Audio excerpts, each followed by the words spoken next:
Joining us now, live from Washington, D.C., Republican congressman from the 2nd District in Virginia. That's the Virginia Beach, Eastern Shore area, goes up into the peninsula, serves on the Appropriations Committee. By the way, first freshman ever since the founding of the Republic in Congress to serve on the all-important Appropriations Committee. Former Navy SEAL, Congressman Scott Taylor. Good to have you with us, Scott.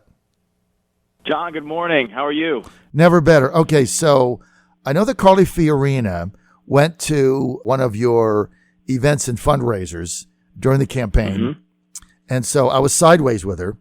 And so I had her on yesterday. And one of the reasons I had her on my show, and I had to apologize and eat crow because I was very mean to her for a very long period of time. And I had to apologize for calling her Dr. Strangelove on the air. That was my nickname for her. Anyway, we kissed and made up. And I told her one of the reasons that I asked you back on and wanted to apologize was because you made it down to Virginia Beach and you backed my good friend Scott Taylor. So there's got to be something there. Maybe I've misjudged it. So I had her on yesterday and we made up. So hopefully we can go forward with that. Well, that's good news. I mean, I know that since the election, she's tried to be helpful for a lot of folks, and even I know she went up and met with the president, and she's been trying to help everybody out. So we have to applaud her for that. Yes, sure, the campaign was ugly, but that's the past. She wants to be helpful now, and we should embrace it. We had a conversation. I said, that was the past. Now's the future. We need to turn the page. And I remember having that conversation with someone else one day, not mentioning any names. Okay, let's get to Congress. First of all, will you tell your friend McKeechin to stop sending these emails blasting Trump? I mean, what's the point? It's crazy. I don't see any point in it at all. I mean, that they're just trying to be. Yeah, I don't know. I mean, I was critical of our own party sometimes when we were just not doing anything, because I think that Democrats that are out there, I mean, they're just trying to oppose everything. And I think that does nothing to help your people at all. And I just think it's a mistake. I think they're gonna feel it in the next election cycle, and perhaps Don will as well. I imagine there'll be a couple people that are interested in that race. No, look, you're right, and it's kind of getting over the top. And I think you nailed it. I think it's going to backfire on them. Let's get to the Yemeni raid last week. One Navy SEAL dying in that. I know you were involved in this. Can you explain to our audience, with what you're able to say that's non-classified, with what the objective was and what happened? Sure. So Ryan was an excellent SEAL, high reputation, great guy. I saw a lot of media, and some liberals have been sending me messages and saying, we got to prosecute Trump for this, and that's just ridiculous, because of course there are a lot of operations that are on the table. Joint Special Operations Command will push them up, say they're ready to go, and the president will approve or not approve. So this particular region, and as you know, John spent years in Yemen, and this region, Shabwa region, has a lot of Al Qaeda presence. It's tribal, it's autonomous. There's no government there. I mean, and you have to understand that Yemen is on a war footing. So everyone's in defensive positions there, whether they're ISIS, Al Qaeda, Southern Secessionist, Houthi, Hadi's government. Everyone is in a defensive position because it's war going on there. So everyone over 11 years old in that area has an AK-47. So those tribes fight. And the other thing to understand is you can hear things from a really long way in the desert, because at night in the desert it's extremely quiet. So they lost the element of surprise with the Osprey going there, and then they had fortified positions, so they took incoming fire. And unfortunately, as you know, we lost one, but the mission itself was a success. They got a lot of information, some that you saw in the news, but a lot of stuff that you did not. Unfortunately, but fortunately, I was able to ride with the president and his Ospreys and Marine One to Dover to be able to be there when Ryan came home. And I spoke with a couple of our senior officer officials about the raid itself. And so it was a success. They got a lot of information at this Al Qaeda compound, but yes, unfortunately, we did lose Ryan, and that happens. Murphy's Law is there. Things go wrong, and it happens. But I will tell you, not only obviously of my community really happy and proud that President Trump was there to pay his respects. But I think it's important that he was there because, when as a dignitaries, as we were marching to salute Ryan's casket and, the family's there and he sees them, it's important for the president this early to understand the cost, because that decision to send people into harm's way should always be a hard one. Mm-hmm. And I will tell you that he'll always remember that experience, and that will be on his mind when he makes the decision. I think that's actually, unfortunately, it's a good thing. No, that makes a lot of sense. And of course, he went there without tipping anybody off, so he didn't turn it into a media event. He just let me comment on that too, John, because I know that a lot of people are like, "Oh, he's taking advantage of it." So his aide de camp is a SEAL, and he's a friend of mine. And the president was supposed to go to Milwaukee, Wisconsin, to see Harley Davidson, right. And Harley Davidson told him that they would come to him.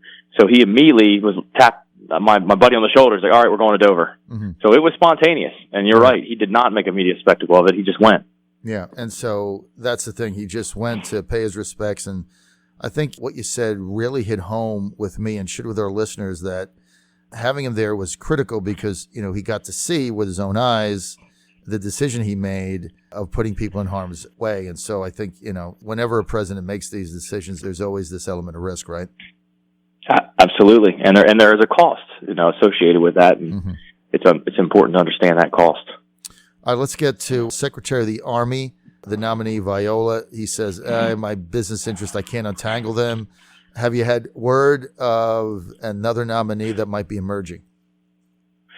Well, I think your listeners are familiar with one that I think that has interest and perhaps will be elevated, and as you know, was a supporter and helped with the campaign and after the election, is helping now in the transition. That's General Burt Mazusawa. Oh man, he'd be great.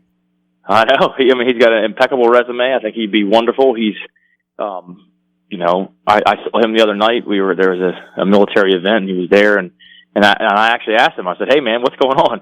I know that the nominee pulled out. Is there any interest there? And I know that he would be interested in it. And I will tell you, I already have his resume anyway, so I'm going to set up the transition team as well too.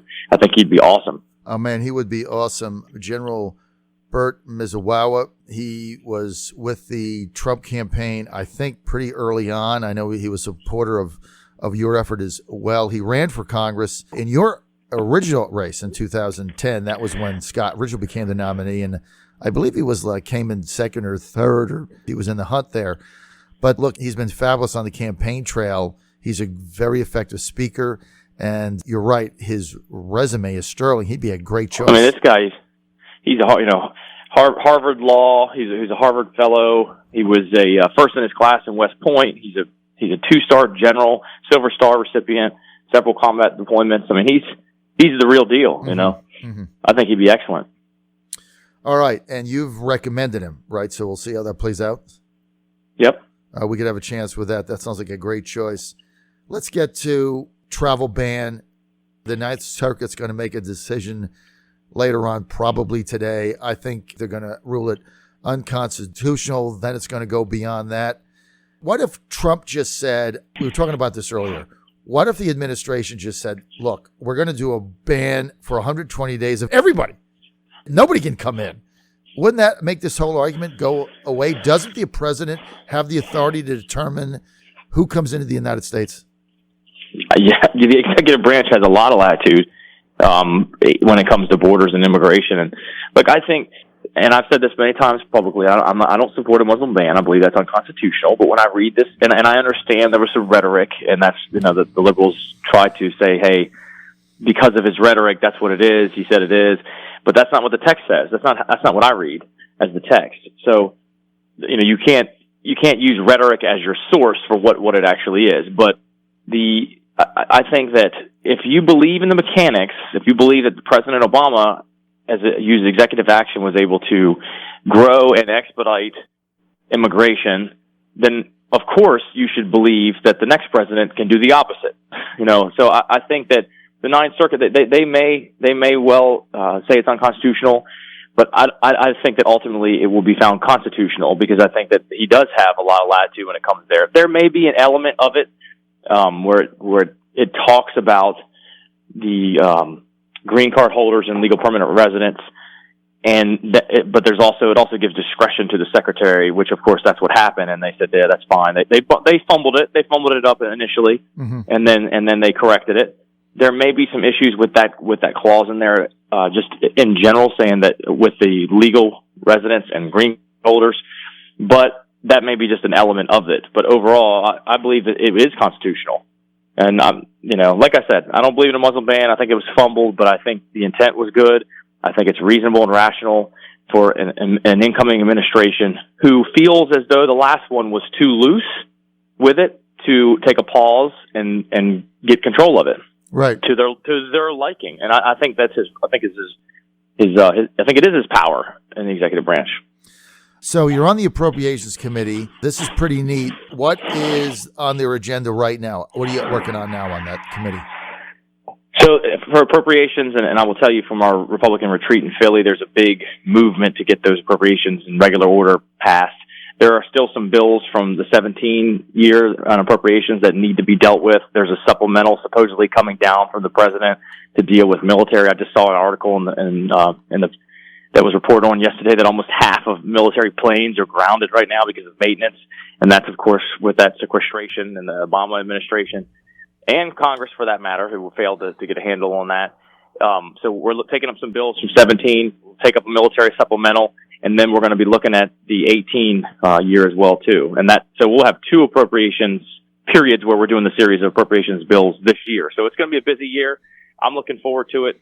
I'm going to have a direct impact on what I campaign on, and I couldn't be happier. All right. Where are you guys with an Obamacare replacement, Scott Taylor? They're still working, they're working through it. And let me say, obviously that tape leaked with some disagreement in the conference, which is fine. Like, I think that they messaged that incorrectly because, look, it's an important thing. There are difference of opinions within our conference. There were 8 replacement plans that were passed with the House over the past 8 years or so. People want to get it right, and I think it's important for us to do things deliberately because there's a lot of discretion from the executive branch. And if you remember, I'm sure you were talking about when Kathleen Sebelius, when she was the secretary, she's just kind of making it up as it goes. Right. That's because she had the power to do that. Right. So if they had the power to do that, then we do as well. So there's a lot of executive discretion, and then there will have to be some legislative works. But I will tell you that I think it's important that we're debating it within ourselves, that we're making sure that we get it right, that we're deliberate as opposed to 2,000 pages in the middle of the night, which Democrats couldn't even tell you what the plan is now. I bet Don McEachin, who came on your show, he couldn't even tell you about Obamacare changes that are happening this year. So to say that they had a plan is also misleading because they had 2,000 pages that none of them even understood and still don't. So we're working deliberately to get it right, and I don't think that's a bad thing. If that takes another month or so, or however long it takes, I think that's the right thing to do. I agree. I think you get the thing right. You've only got one chance to get it done. It's ours, right? We're going to own it. You're going to own it, and I agree 100% with President Trump. You can't repeal it without anything. You have to repeal and replace. And, you have to deal with the fact that there's 12, 15 million people that have health insurance now that's being almost entirely subsidized by the U.S. taxpayer that didn't have insurance. I mean, look, Scott Taylor, the problem whenever you have an entitlement, it becomes almost impossible to unwind it because it affects so many people. And you got these people coming on now saying, look, I'll go bankrupt without it. I can't get insurance without it. I'll die without it. All the stuff that they're saying. The bottom line is, though, you've got to repeal it and replace it at the same time. You got to take into consideration the middle class that has been hammered with deductibles doubling, tripling, premiums doubling, tripling. The working class, not we, but this Obamacare has made people the working class almost working poor. Exactly. It's incredible. I watched the debate with Bernie Sanders and Ted Cruz only for a few minutes because I could only take a few minutes of it. Right. And it's just what he's talking about is complete. I wish I was debating him because it's complete pie in the sky. I mean, it's like lives in a fantasy world about what we should be doing. The rich, and there's not enough money in the rich to be able to cover 320-some million people with insurance because you don't have the money. You have no money to be able to do that. So, my interest, of course, is reducing the cost trajectory of healthcare for families and people, and then increasing the access. And yes, do I want you to have a stake in the game? Absolutely. I think that's important. Mm-hmm. Is it not true that when this thing went down, that the Democrats really wanted to go to a single payer system, that they knew this was not going to work? I think that's clear. Even when you heard Bernie, I think one of the only things I caught last night when Ted was saying, well, why don't you join me then? If you hate the insurance companies and they're the demons, let's make sure that we can sell it across state lines. And, join with me there, and we'll do it. And Bernie was like, no, because he wants a single payer. He doesn't even want insurance involved at all. Right. I do agree with that, and they weren't able to get that, but they were trying to push it in that direction. Well, look, see, that to me would have been a much more honest argument if Obama said, look, I'm going to go to a single payer system. I've got an opportunity to do that now. Majorities in 2 houses. I'm going to get this done. That would have been an honest debate. Instead, they lied, and now we have the mess that we're in. But it sounds like you guys are working on it. Scott, I'm out of time. I want to thank Scott Taylor for being with us. And one thing you're always going to get with Scott Taylor in Congress is candor. And Scott, we appreciate that. People want more info. Where do they go? Taylor.house.gov. Taylor.house.gov. Of course, I'm on Facebook. Always a pleasure being with you, John. I'm looking forward to seeing everybody back in the district, and reach out to me if I can ever do anything.